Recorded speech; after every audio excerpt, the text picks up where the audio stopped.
And by the way, one other thing, let us have our own money back, because the United States has confiscated tens of billions of dollars of Iran's money. Iran's money, not our money. Because we do that as an empire. We freeze the money of other countries. We sometimes just overtly take it and use it for something else.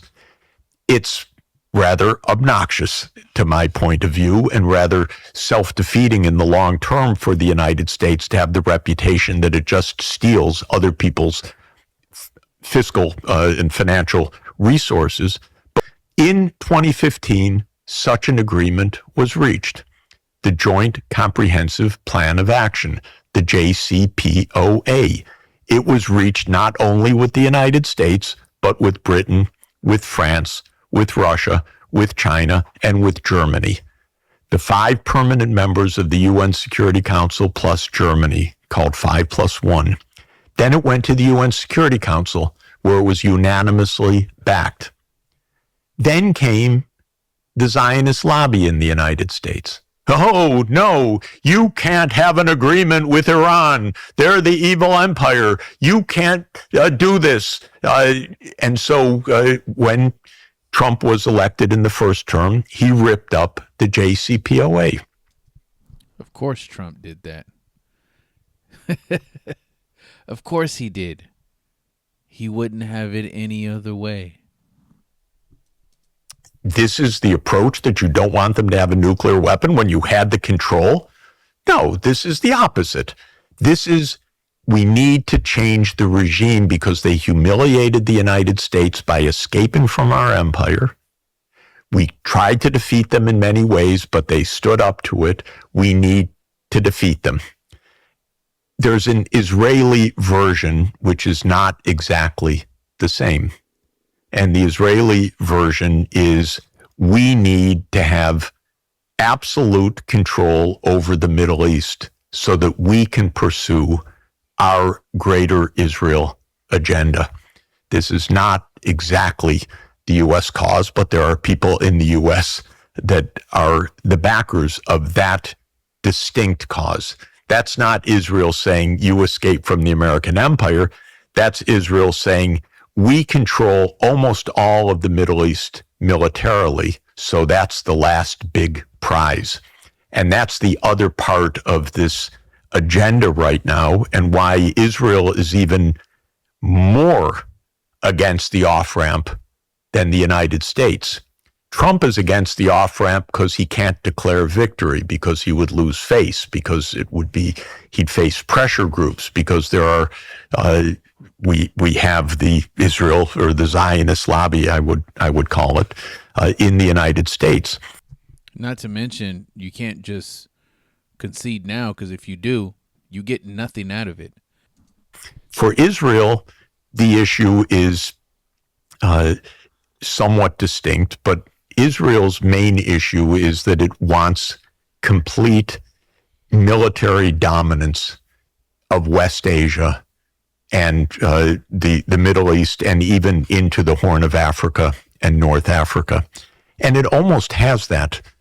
Not that it can easily control all of the territory, no, by no means, but it is able to act with impunity.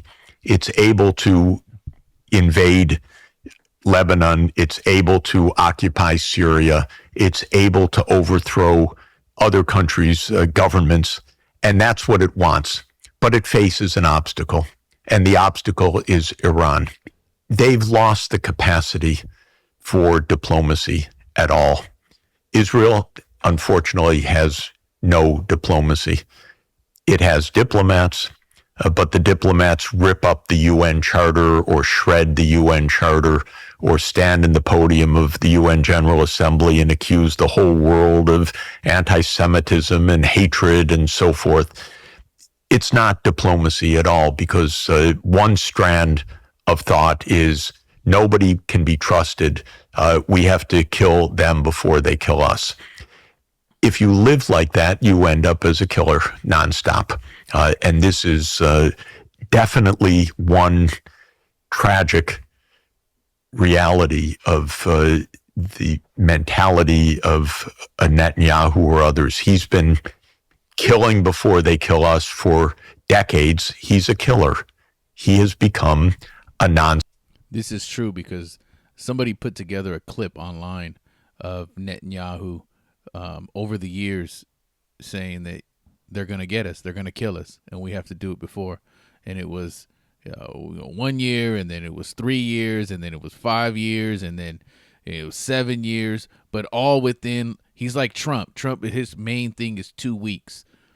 I'm going to get it done in 2 weeks. Netanyahu is like, he's the same thing.